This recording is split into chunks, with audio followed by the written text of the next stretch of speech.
The Kids Online Safety Act, or KOSA, is currently making its way through Congress and has 62 Senate members supporting it.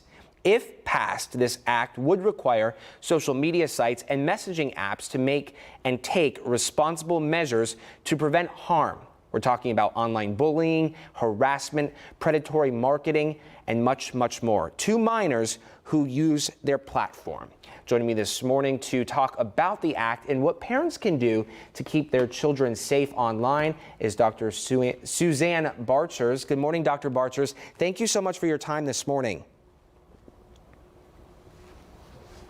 Oh, I'm not sure we can hear you. I think we might be... Oh, I'm told that we got you. Do you hear me, Dr. Barches? I can hear you fine. Now we can hear you, yes. Thank you so much for your time this morning. Well, it's a great topic to discuss and really think about for parents. Yeah, as we know, kids today are growing up with technology. They have unlimited access to everything on the internet, something many parents, we did not have growing up. What do you want parents to know this morning when it comes to monitoring their child's presence while online? One thing the act is going to do is make it more visible for the tools that parents can use to control the access that their children have. And parents and caregivers can start researching that now because there are areas of concern.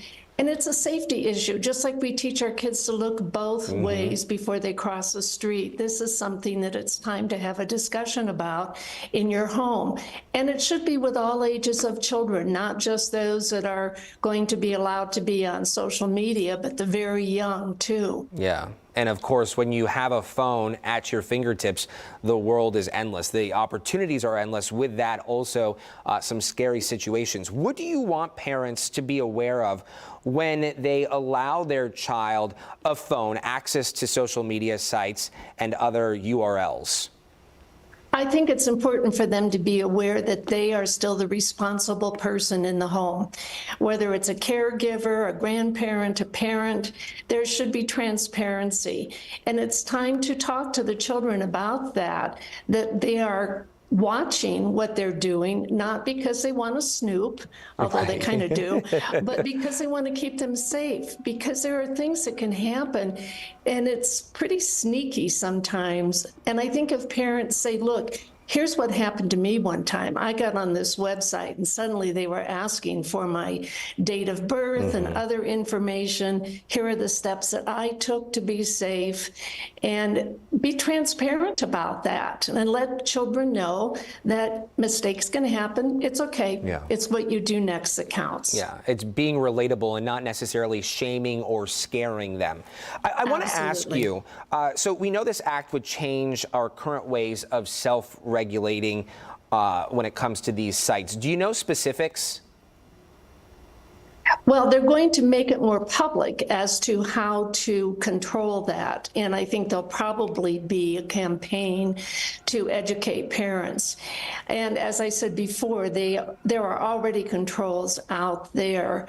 And they are also going to expect the providers to take measures to make sure that there are more safety factors in place. Now, the cautionary tale about that is that kids are pretty smart. They're clever. And if they really want to be on a site that the rules say you can't be on yet, they're going to figure out a way. That's why the conversations are so important in the home. Yeah, and making sure that you are honest and forthcoming, open with that dialogue. The last thing you want to do is be taught a scary lesson by your child, right? When it comes to these sites. Well, we so much appreciate your time, Dr. Barches, this morning. Thank you so much.